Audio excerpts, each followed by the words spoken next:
El proceso de constitucionalización es un proceso que se encuentra evidentemente finiquitado, no hay una asamblea constituyente en ciernes, pero sí hay disposiciones que evidentemente por la práctica no han podido consolidarse como se ha querido. Nuestra Constitución Política reconoce en el inciso 19 del artículo 2 el derecho a la identidad cultural y étnica, y es precisamente la piedra de toque de muchas de las políticas afirmativas que inicia el Estado a implementar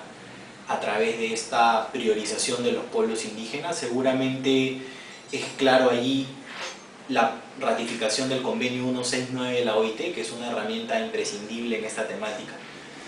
De igual manera está el artículo 48 de la Constitución, que reconoce el derecho al idioma, a la variedad lingüística de estos pueblos indígenas en el territorio nacional.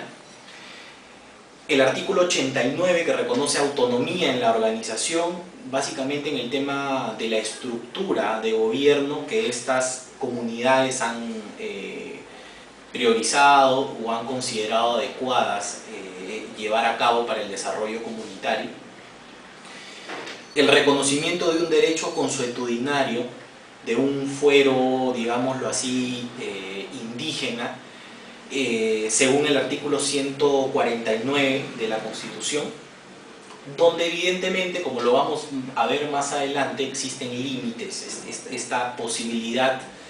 jurisdiccional no es una posibilidad absoluta, sino que existen en su interrelación otras normas imperativas del derecho internacional, como los derechos a la mujer o la prohibición absoluta de la tortura, que termina limitando esta facultad jurisdiccional que tienen las comunidades indígenas. Y por qué no decirlo, el artículo 191 de la Constitución, que ha sido entendida por el Tribunal Constitucional como la posibilidad de que los derechos de la mujer sean respetados, sobre todo el derecho de participación política en este tipo de organizaciones comunitarias. Adicionalmente, dentro del bloque de constitucionalidad, el Estado peruano de manera soberana ratifica el convenio 169 de la Organización Internacional del Trabajo, que es básicamente un tratado internacional donde se consagra un conjunto de medidas afirmativas, específicas, respecto a los pueblos indígenas y pueblos tribales. Este tratado internacional complementa estas normas constitucionales y sirven, por qué no decirlo, vinculan a los funcionarios públicos en la aplicación de políticas que no pueden adoptarse, decisiones que no pueden ser adoptadas sin perder de vista estos derechos reconocidos. Este convenio 169 tiene una particularidad, y seguramente es una particularidad resaltante en los últimos 10 años de historia política, si queremos denominarla así, en el país, que es la implementación del derecho a la consulta previa. Si nosotros partimos de la premisa de que no existe un solo foco cultural en el país, sino que existe diversidad cultural, entonces vamos a llegar a la conclusión de que para muchas decisiones se necesita un diálogo que articule entre estos múltiples puntos de vista. La consulta previa precisamente optimiza el diálogo intercultural y permite que las decisiones administrativas y legislativas que tengan como finalidad afectar directamente los derechos humanos de los pueblos indígenas sean sometidas a un proceso de consulta donde se evalúen las prioridades de desarrollo que una y otra parte tienen, Estado y pueblos indígenas, con la finalidad de alcanzar una decisión que no sacrifique dignidad, que no sacrifique libertad e igualdad y que finalmente se arribe a buen puerto. Evidentemente este derecho a la consulta previa sirve como mecanismo instrumental para, por ejemplo, la concesión minera en una zona donde tradicionalmente existe propiedad por parte de uno de estos pueblos indígenas. O de cualquier medida legislativa, por ejemplo una ley sobre educación intercultural bilingüe, que tenga como destinatarios a estos pueblos indígenas. Entonces, de alguna manera, a través de este mecanismo los tomas como protagonistas, escuchas cuáles son sus puntos de vista y enriqueces la política del Estado, despojando de alguna manera ese tenor de centralismo y más bien poniéndolo en foco, valorizando todas estas manifestaciones culturales que existen en el país y que de alguna manera son una riqueza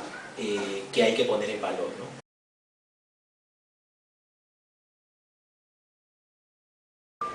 Creo que se encuentran reguladas de manera adecuada.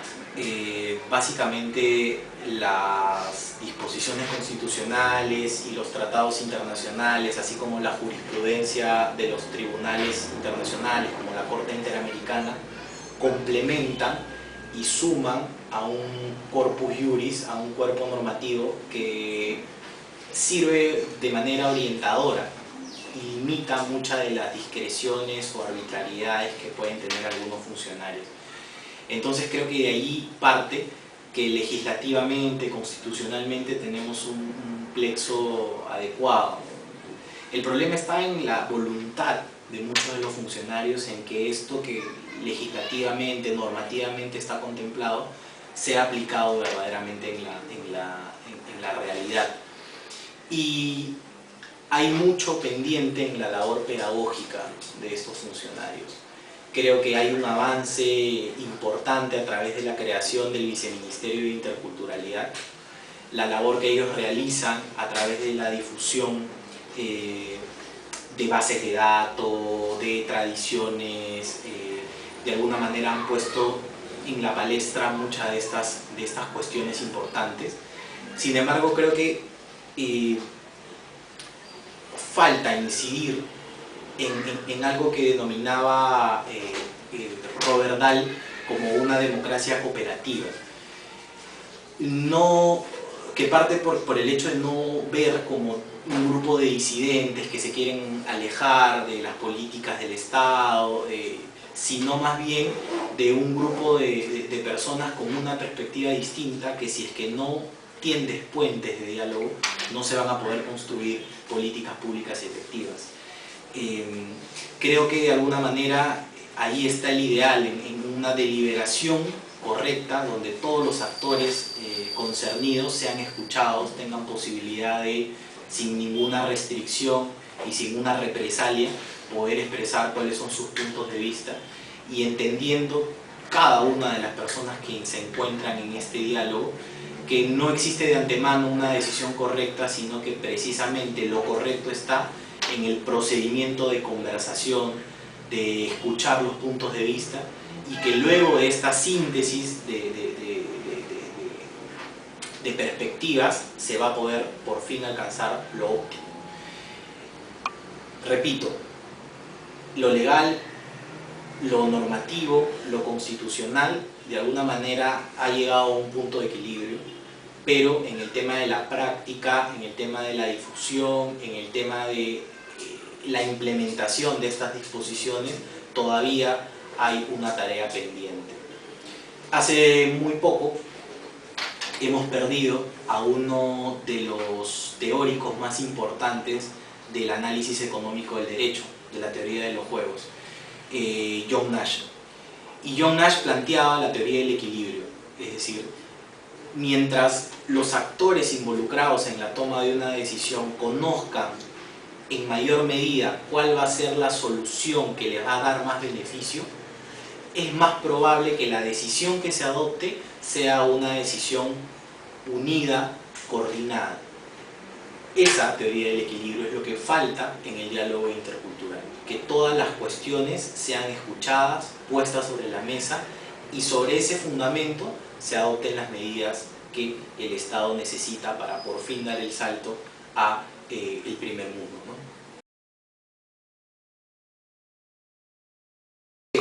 Sí De hecho, la Constitución en el artículo 149 reconoce un fuero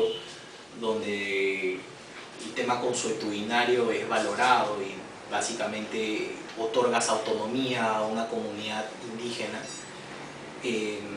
con la finalidad de que las cuestiones de justicia se puedan adoptar lo más adecuado a su perspectiva del mundo. Ahora, ¿qué son los pueblos indígenas? ¿O cuándo estamos frente a un pueblo indígena? Estamos frente a un pueblo indígena cuando se cumplen básicamente dos requisitos, ¿no? Objetivos y subjetivos. El autorreconocimiento como pueblo indígena y la existencia tradicional en el tiempo, preexistente al propio Estado, de que este pueblo habita un territorio que, bueno, es milenario. Entonces, cuando estamos frente a estos pueblos indígenas cuyo concepto va más allá de comunidades campesinas o comunidades originarias, que es como la Constitución lo denomina, y que básicamente va a un matiz un poco más de la actividad económica en la que realizan. Comunidad campesina es un grupo de personas que se dedican en una determinada zona a hacer una actividad de labriego, de aprovechamiento de la tierra, y puede ser que sean indígenas como que no. Entonces, cuando estamos ante pueblos indígenas, estamos ante un grupo de personas que se reconocen en estos dos elementos. Entonces, una garantía es precisamente la posibilidad de que las decisiones desde esa tradición comunitaria sea correctamente adoptada.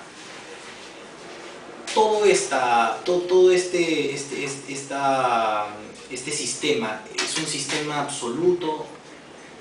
es un sistema que de alguna manera es un cheque en blanco que otorga el Estado. De ninguna manera. La justicia comunitaria, por ejemplo, no podría recurrir a mecanismos que están proscritos por el propio derecho internacional de los derechos humanos. Por ejemplo, si es que en un juicio popular dentro de estas comunidades se determina responsabilidad por ejemplo, un delito de abigeato, eso no significa que se va a recurrir a la tortura como un mecanismo para poder reprimir este tipo de hechos. O tampoco se va a permitir que se proceda a la violencia contra la mujer, ¿no? Al ocultamiento, a la invisibilización de la mujer, de las cuestiones de género,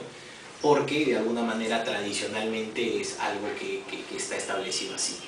Entonces, sí a la tradición, sí a las manifestaciones de justicia comunitaria, pero con límites como la prohibición absoluta de la tortura o el principio de igualdad y no discriminación.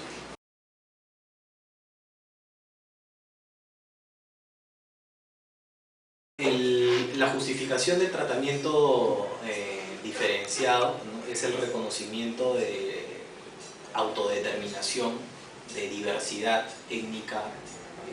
cultural entre los pueblos indígenas, y que de alguna manera Roberto Gargarella lo explica al graficar el principio de no sometimiento, es decir, grupos poblacionales que históricamente han sido excluidos del reconocimiento de los derechos y que de alguna manera exigen en la actualidad, porque eso se ha mantenido, esa exclusión es una exclusión permanente, exigen mayor esfuerzo, mayores medidas que el Estado tiene que adoptar. Entonces, lo que constitucionalmente se reconoce, lo que los tratados internacionales buscan es precisamente equiparar un poco las situaciones en las que estas personas se encuentran. Incido en eso, desde dos puntos de vista, desde dos ejes principales. El tema de reconocer que históricamente hay una situación de exclusión y porque existe una diversidad cultural que tiene que ser puesta en valor. Entonces, eso básicamente rompe un poco con la concepción clásica del principio de igualdad y exige que los desiguales sean tratados de manera desigual con la finalidad de optimizar mejores resultados a la situación personal en la que ellos se encuentran o la situación comunitaria en la que ellos se encuentran. Reconocer el derecho a la consulta previa, reconocer la existencia de un diálogo intercultural, reconocer que existen entre ellos interlocutores válidos con unas prioridades de desarrollo que probablemente pueden disentir de lo que el gobierno central opina, es precisamente un conjunto de medidas que tienden a equiparar una situación que históricamente no ha sido la más óptima.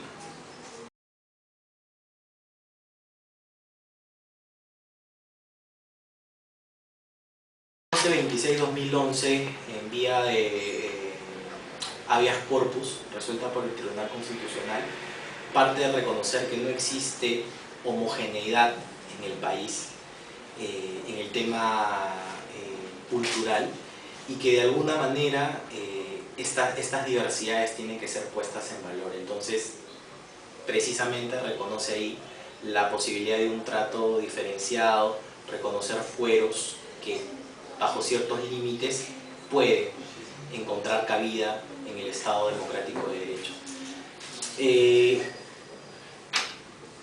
El desarrollo que el Tribunal Constitucional ha dado me parece que es un desarrollo importante. Ha entendido que la consulta previa es un derecho instrumental que permite concretizar otros derechos, como por ejemplo el derecho a la propiedad,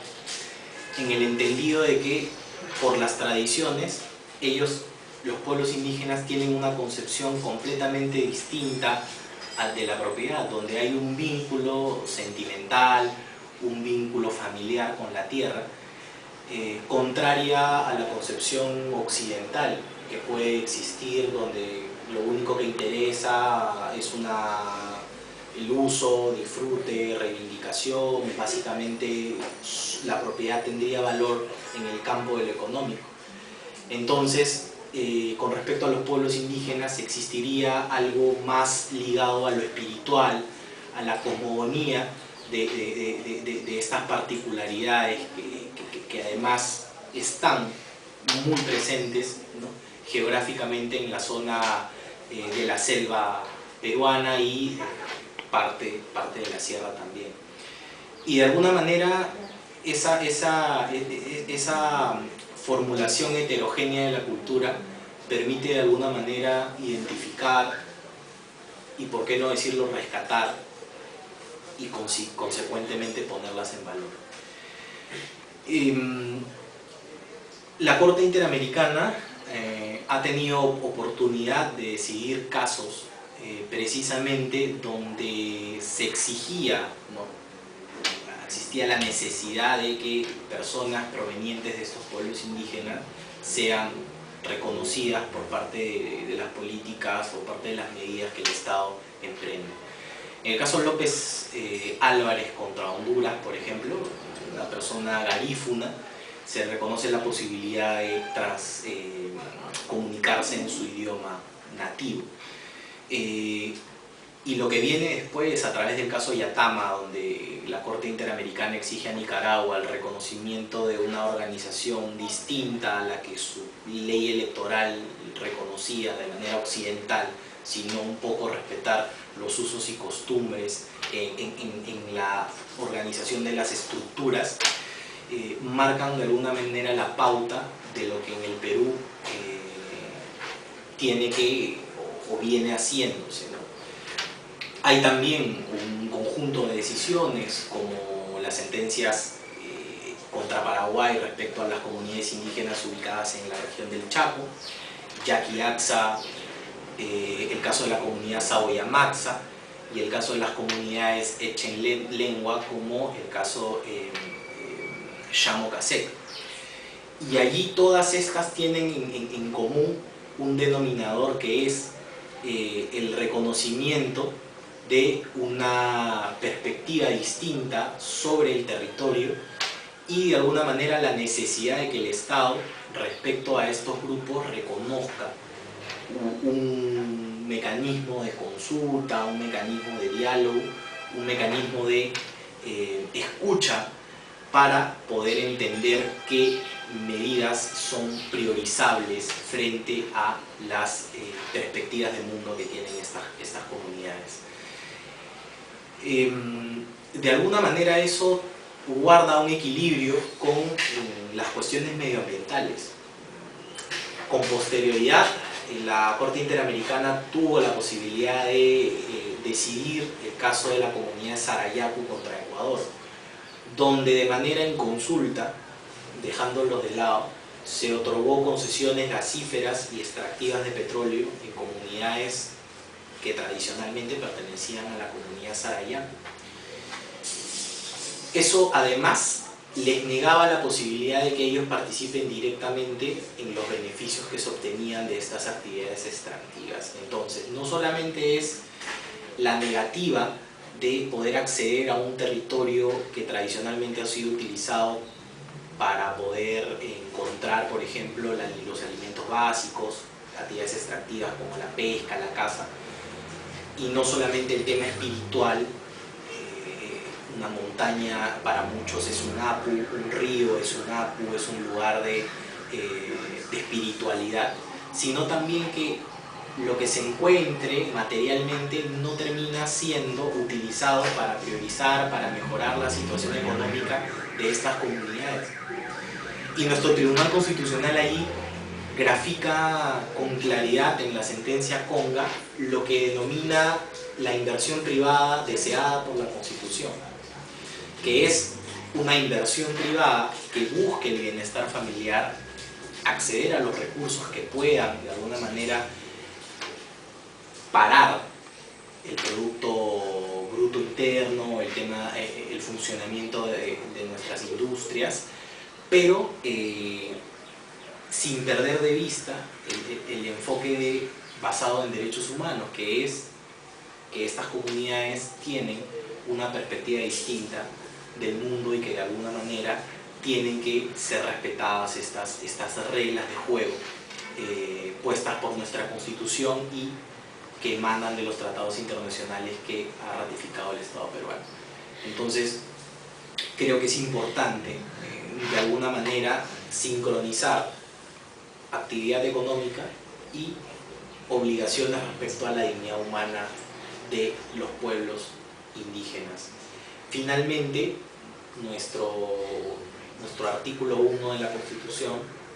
reconoce que la sociedad, la familia y la comunidad tienen como fin último la persona humana. ¿Y esto qué es? Un reconocimiento de que la persona es un fin en sí mismo.